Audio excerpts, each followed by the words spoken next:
Olá pessoal, nesse vídeo eu vou trazer para vocês alguns aspectos do acidente de Goiânia.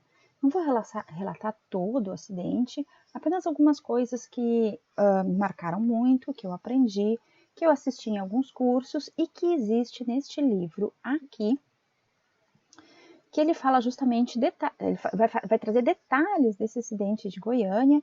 Ele foi publicado pela Agência Internacional de Energia Atômica em 1988, um ano após o acidente, com todas as informações da própria Comissão Nacional de Energia Nuclear e com os depoimentos das pessoas que estiveram envolvidas na situação.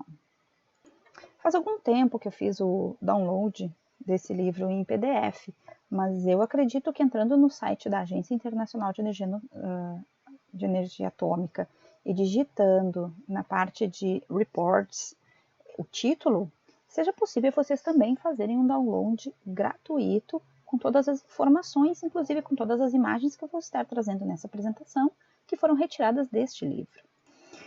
O acidente, ele começa entre 10 e 13 de setembro de 1987, quando dois catadores de papel vão remover uma fonte de radioterapia que contém césio-137 de uma clínica de radioterapia abandonada. No dia 18 de setembro, então, essa fonte vai ser vendida a um ferro velho. Do dia 13 ao 18 de setembro, essa fonte vai ficar aos cuidados dentro da casa de um desses catadores. Aqui nessa imagem, a gente tem um esquema de uma fonte de teleterapia similar àquele que existia ali na clínica que foi abandonada. O que acontece é que naquela época, muitas das fontes já estavam sendo substituídas pelo cobalto-60. O césio-137 estava começando a entrar em desuso. E a clínica vai mudar o seu endereço, ela vai sair daquela região onde ela estava, ela vai para outro endereço, e ela não sabe e os responsáveis não sabem o que fazer com essa fonte de césio-137. Então deixam na clínica antiga e vão para a clínica nova adquirindo uma fonte de cobalto-60. Mas a clínica abandonada, ela realmente está abandonada. Vejam essas imagens aqui. Aqui a gente vê a clínica da onde foi retirada aquela peça aquele cabeçote, né, contendo o césio-137. Aqui a gente vê que tem uma avenida e tem um outdoor que inclusive esconde essa clínica. E a clínica já não tem mais portas, janelas. Essa abertura aqui provavelmente seria um dos acessos que eles deveriam ter utilizado, inclusive, para remover a fonte e não fizeram isso. Olha o estado da janela da clínica. O comentário é que essa clínica era até utilizada como um banheiro, né, para os mendigos e para os transeuntes aqui da região. Mas a fonte não era muito grande não, gente. Ela dentro do cabeçote de chumbo, que deveria ter em torno de 300 quilos de chumbo, havia um cilindro metálico de 3,6 centímetros de diâmetro por 3 centímetros de altura. E esse cilindro estava então nessa blindagem de chumbo, que quando os catadores de papel veem esse chumbo, eles se interessam em vender para adquirir um pouco de grana. E esse chumbo ele é justamente para evitar exposições desnecessárias à radiação ionizante daquela fonte que tinha dentro desse cabeçote de chumbo. E o césio estava na forma de pó de cloreto de césio empastilhado, e na época que a fonte foi violada, a atividade era de 1375 curie, ou no Sistema Internacional de Unidades, 50,9 tera-becquerel. E no dia 29 de setembro, a Comissão Nacional de Energia Nuclear vai ser avisada do acidente. No dia 1º de outubro, então, os brasileiros vão tomar conhecimento do acidente radioativo de Goiânia por jornal, por televisão. E a Comissão Nacional de Energia Nuclear, então, a partir do dia 29 de setembro, vai ir para Goiânia para tomar todas as precauções acerca do acidente. Então, logo que eles são avisados desse acidente, começa um plano de emergência no dia 30 de setembro, após a confirmação da suspeita do acidente pelo diretor, né? Então, o diretor e 2 técnicos da CINEM vão até Goiânia, confirmam realmente que os níveis de radiação estão muito elevados e começa o plano de emergência. 10 pacientes vão ser removidos para o Hospital Naval Marcílio Dias entre os dias 1º e 3 de outubro. Tem um filme da Rede Globo, que vocês devem encontrar facilmente no YouTube, que ele vai trazer toda a história do acidente de Goiânia, desde que os catadores identificam a parte metálica para vender para o ferro velho, até a CENEM chegar, até a Comissão Nacional de Energia Nuclear, chegar então na casa do Devair, ou seja, chegar no ferro velho onde a fonte foi vendida. O que acontece é que dos dias 13, que é quando a fonte foi removida do Instituto Goiânio de Radioterapia, que já não operava mais naquele endereço, até o dia 18 de setembro, que é quando a fonte vai ser vendida para esse primeiro ferro velho, para o ferro velho do Devair,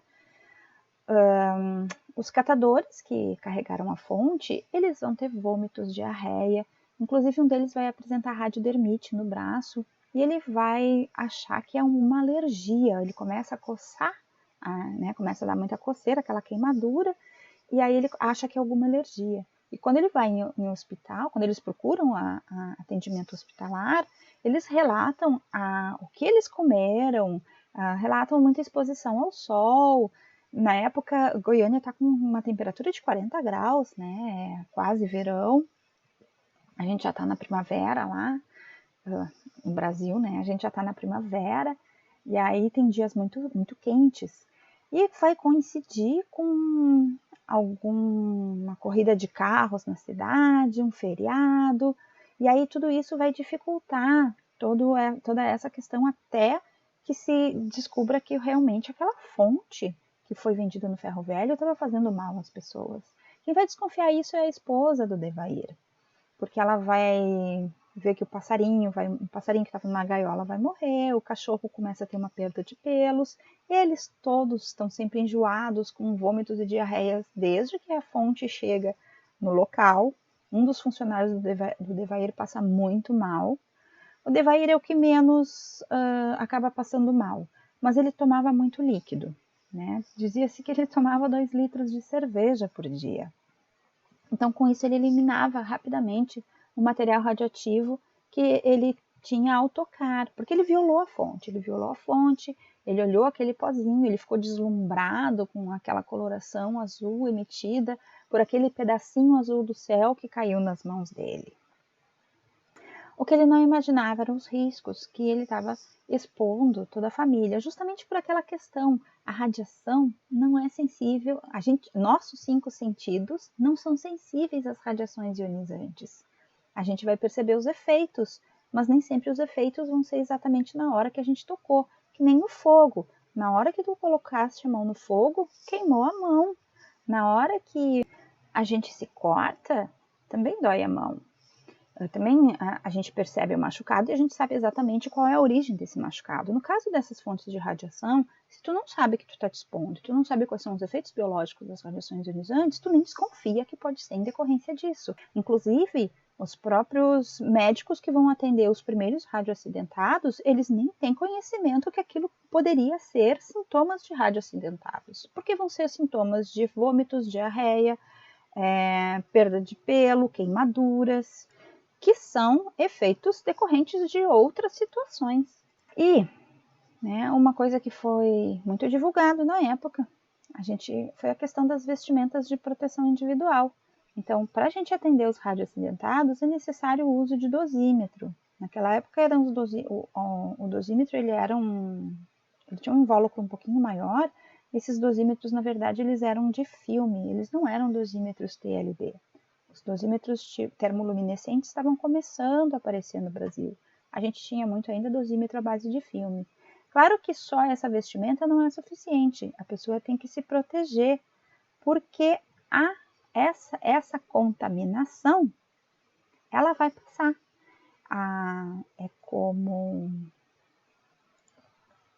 E ela vai passar por contato.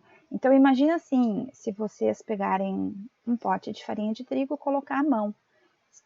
Aí, aquela mão abre, por exemplo, uma porta. vocês vão ver que a farinha de trigo vai ficar na porta. E a farinha de trigo ficou na própria mão de vocês. Quer dizer que vocês se contaminaram. Claro que não é uma farinha de trigo que vai dar uma contaminação, que pelo amor de Deus a gente vai entrar em desespero. Mas uma contaminação bacteriológica, uma contaminação viral ou uma contaminação radioativa, a gente pode estar evitando através do uso de equipamentos de proteção individual. Qualquer semelhança não é mera coincidência com o que a gente vive hoje em dia. Hoje nós estamos vivendo uma pandemia em decorrência de um vírus que a gente não enxerga. Então existe muito negacionismo em relação a essa questão do vírus, porque as pessoas não percebem esse vírus, né? Talvez percebam os efeitos que que ele vai causar no organismo, que a gente sabe que uma parcela da população não vai nem perceber que esse vírus existe porque vão ser imunes a esse vírus.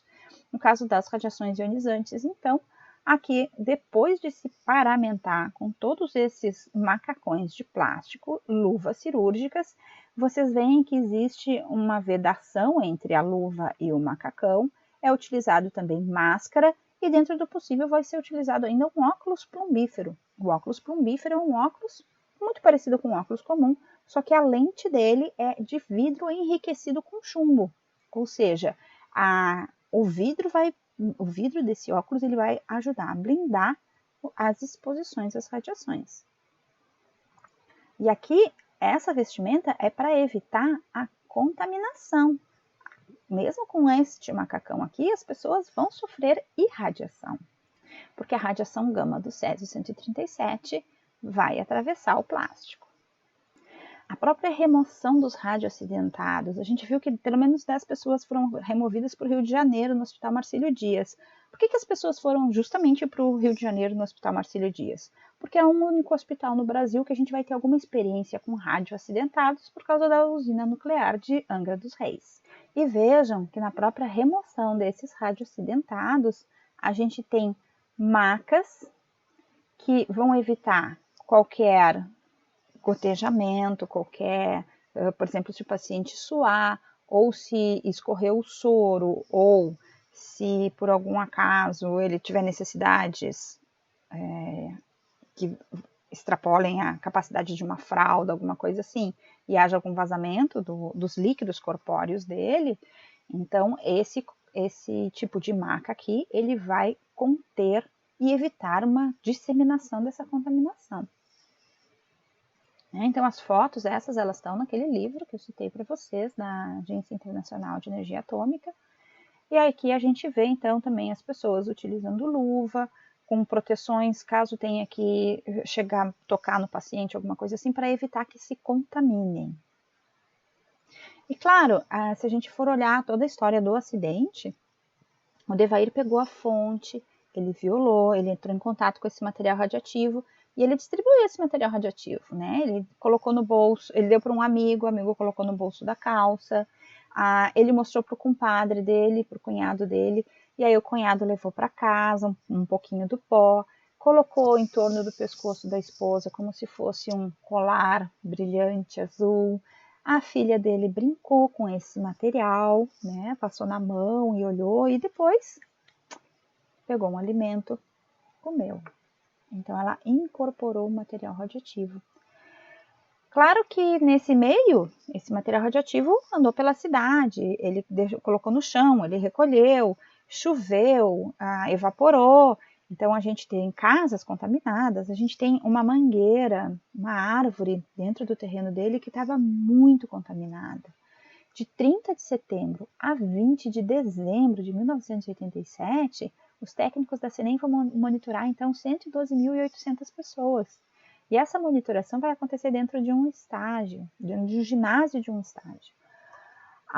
Menos de 1.000 pessoas não foram contaminadas nessas avaliações, apenas sofreram irradiações com exposições acima da radiação natural. Sendo que 97% dessas pessoas, a estimativa de dose foi de 0,2 a 10 miligramas. 249 pessoas foram realmente contaminadas. Dessas 249, 49 foram internadas. Dessas 49, 21 exigiram um atendimento médico intensivo e 10 apresentaram estados graves, algumas lesões graves em decorrência da radiação. Houveram 4 óbitos na época.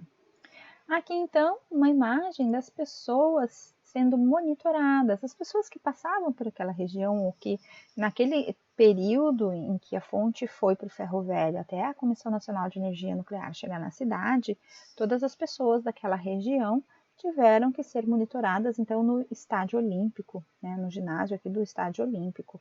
Elas faziam fila e aí o técnico da CENEM passava o Geiger, né, para ver se existia alguma contaminação no calçado, na roupa, nas mãos.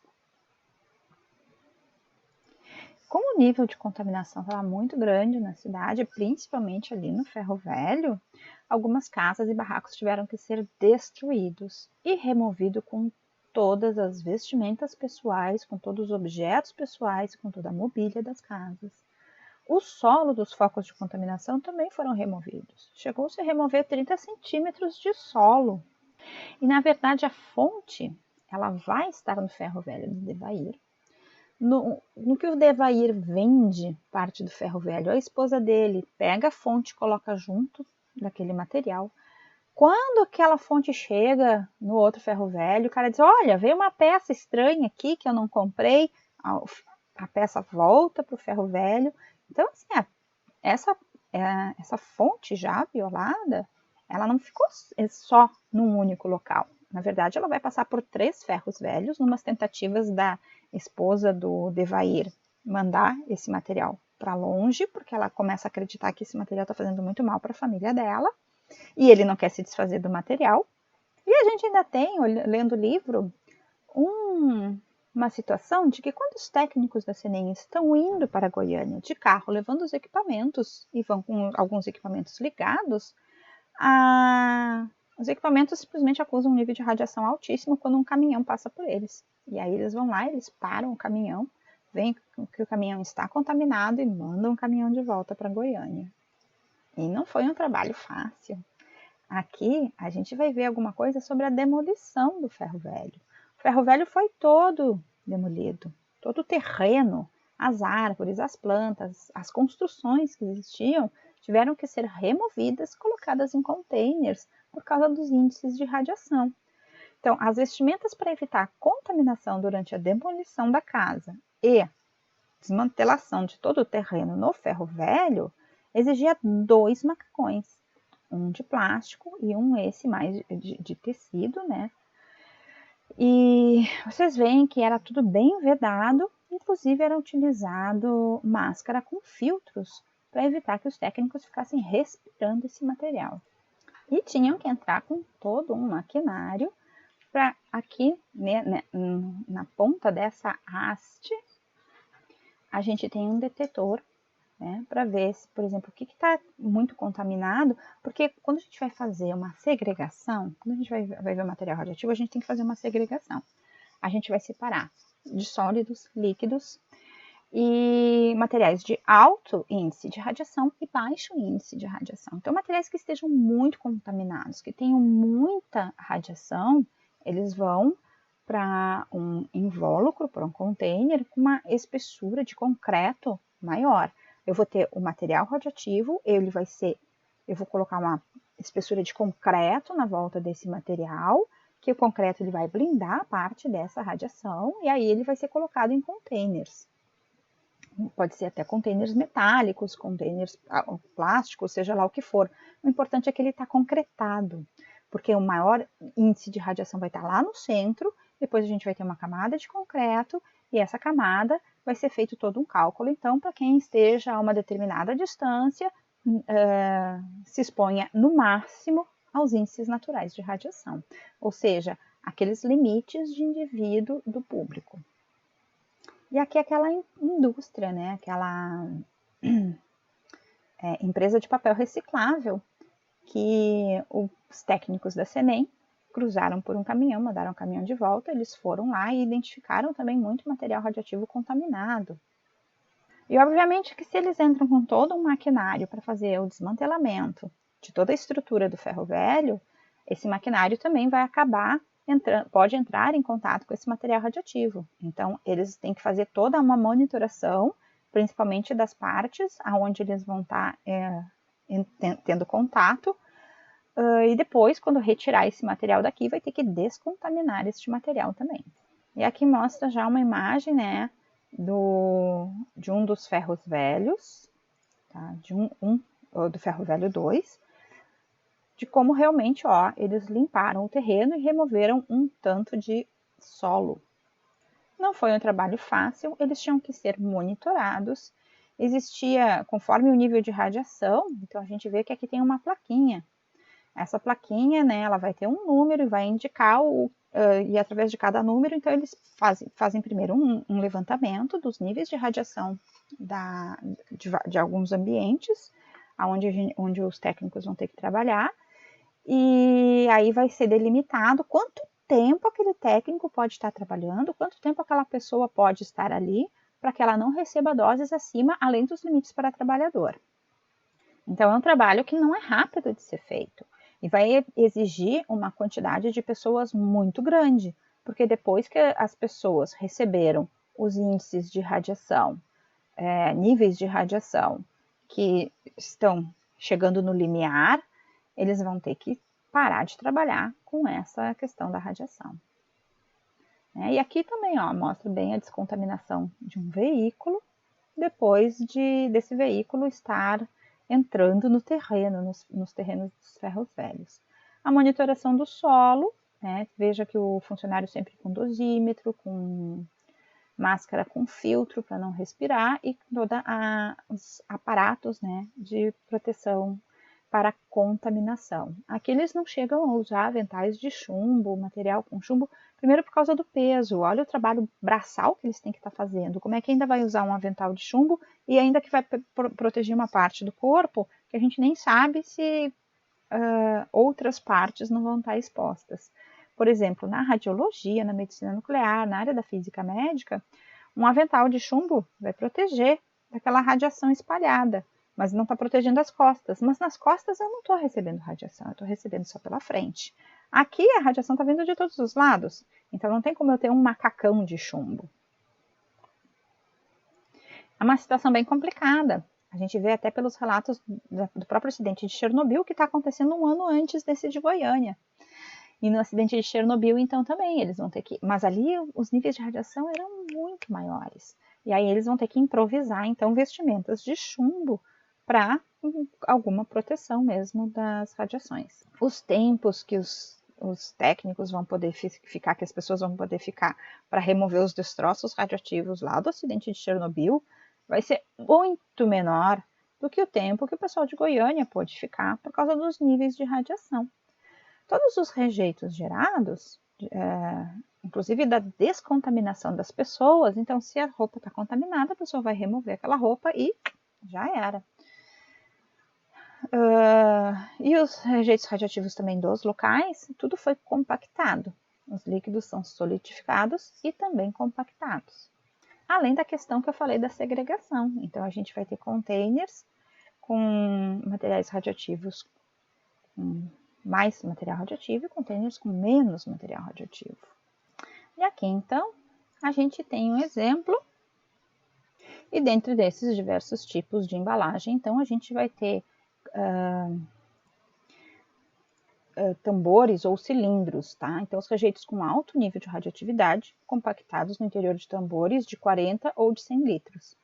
E esses colocados em tambores de 200 litros, com o vão sendo preenchido com concreto, ou em caixas metálicas, que também vão ser maiores do que esse volume aqui, e vão ser preenchidas com concreto, justamente para minimizar os índices de radiação. Foram utilizados, então, diversos tipos de embalagens e o volume total de rejeitos ele vai chegar a 3.461 metros cúbicos. Gente, é quase uma cidade. Se a gente olhar de longe, assim, parece uma construção.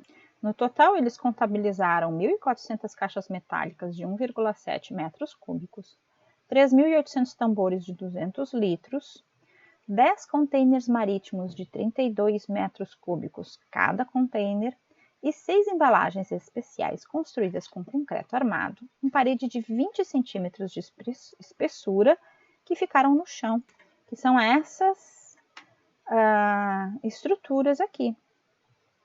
E vê que aqui ele traz no livro como um sítio temporário de estoque desses materiais radioativos. Só que o temporário está até hoje, a gente já tem uma meia-vida de Césio-137 decaída. E o que eu falo que parece uma cidade, quando a gente olha lá, olha a quantidade de rejeitos radioativos que foram gerados. Esses rejeitos radioativos foram colocados na cidade de Abadia, a 30 quilômetros de Goiânia. E eles não conseguiram enterrar todo esse material radioativo, então ele ficou aqui, por cima, no solo. Ficou exposto às intempéries, mas essa região ela foi cercada e ela é guardada, né? Ela não tem acesso, o acesso é restrito e não tem nenhuma construção em volta, né? Na região aqui não tem nada de casas, moradias e etc.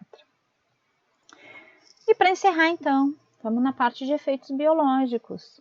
Lá no próprio dia 13 de setembro, então, um dos catadores teve vômito e concluiu que seria devido à alimentação, porque ele tinha comido manga com coco. No dia 15 de setembro, persiste o mal-estar, vômitos e diarreias, e ele procura assistência médica porque ele começa a ver que tem queimadura nos braços e nas mãos e ele não sabe a origem dessas queimaduras. No dia 23 de setembro, então, ele vai ser internado no Hospital Santa Rita e vai ficar por 4 dias até ser removido para um hospital de doenças tropicais. Aqui, 23 de setembro, a gente ainda não tem o conhecimento desse acidente radioativo. Aqui a gente ainda não sabe que ele foi exposto a altos níveis de radiação. E aqui, então, uma imagem, né, que a gente vê que o tecido sofreu necrose, perdeu parte da camada externa desse tecido. Aqui nessa foto também, né, a gente vê justamente como é que ficou a mão dele de carregar a fonte. Aqui a radiodermite já está em estágio um pouco mais avançado. Ó. A primeira imagem era de um dos catadores, aquela anterior e essa aqui é do catador que manteve a fonte na sua casa. No mesmo dia 13 de setembro, o outro catador também apresentou vômitos e no dia 14 de outubro, então, ele teve o seu braço amputado. Né? Aqui, então, vê um monte de sequelas, provavelmente decorrentes dele ter ficado muito próximo a essa fonte. E uma das vítimas da contaminação radiativa teve a perna amputada porque ele colocou um pedaço do cloreto de césio no bolso da calça.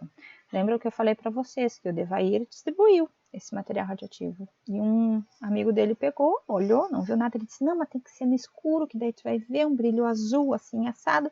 Ele pega aquela pedrinha e coloca no bolso. Então, aqui a gente começa a ver já o dano no tecido muscular. Só que com o passar dos dias, o tecido fica necrosado. Tecido necrosado é tecido morto, não tem recuperação. Ele precisa ser removido cirurgicamente. E aí, depois, então, de 25 dias, após já uma primeira remoção, ó, aparece bem o tecido necrosado. E eles vão removendo esse tecido necrosado até que chegam no osso. E o efeito biológico persiste, então a perna teve que ser amputada. Aqui a comadre do Devair, que o marido colocou o Césio-137 em volta do pescoço, como se estivesse fazendo um colar de pedaço azul do céu. E aí ela apresenta então essas queimaduras graves aqui no pescoço. Aqui também a gente vê uma radiodermite já em um estágio um pouco mais avançado, chegando no tecido muscular.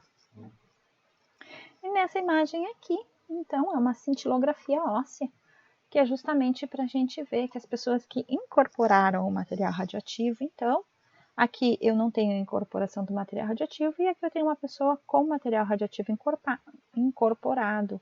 vê que ele aparece bem nas articulações. Quando a Maria Gabriela, esposa do Devair, resolve dar um basta e decide levar aquela fonte para vigilância sanitária, porque definitivamente aquela fonte está matando a família dela, esse moço aqui, que trabalhava no ferro velho, ele bota a fonte no ombro e vai dentro do ônibus. Chegando no ônibus, ele tira a fonte e coloca no chão. E aí, então, o ônibus estava bem contaminado também. Uma das vítimas do Césio 137, que faleceu em 21 de setembro de 1987, foi a menina Neide das Neves. Neide, ela brincou com essa purpurina e não lavou as mãos, fez uma refeição, ingeriu o pó de césio e teve contaminação interna. Foi bem grave a situação dela. Ela começou, na mesma noite, ela começou a ter vômitos e diarreias, ela começou a passar mal, começou a suar frio e quando ela foi hospitalizada, ela não resistiu muito não, porque ela teve queimaduras internas. A gente vê que externamente o corpinho dela não apresenta radiodermite, mas o estrago foi no estômago e nos órgãos internos. E terminando, todo o pessoal que entrou em contato com os radioacidentados, mesmo com as vestimentas, vai para baixo da gama câmara e vai fazer um rastreamento para ver aonde que pode ter havido alguma contaminação ou se não houve contaminação nenhuma. Porque vai ter todo um cuidado para a retirada dessas vestimentas, caso ela esteja contaminada. Obviamente que aqui eu trouxe para vocês um resumo do acidente, né? Algumas ideias, alguns relatos de curso que eu fiz, de trechos que eu li. Existem vários documentos, inclusive aqui no Brasil, que a gente consegue encontrar. Existem vários depoimentos. Inclusive a gente tem vídeos, 30 anos depois do acidente, mostrando que o índice de pessoas que desenvolveram câncer nessa região vai ser muito maior do que a probabilidade. Então, toda essa diferença de números de câncer a mais do que a probabilidade que deveria estar ocorrendo para a região, ela vai ser atribuída, então, ao acidente de Goiânia, onde hoje a gente já vai estar contabilizando muito mais do que 90 mortes, e não aquelas apenas 4 mortes devido aos efeitos determinísticos da radiação. Então, agora que já se passaram mais de 30 anos, na verdade a gente já tem 34 anos do acidente de Goiânia, a gente tem também contabilizado as mortes devido aos efeitos estocásticos da radiação. Ok? Recomendo vocês lerem o livro.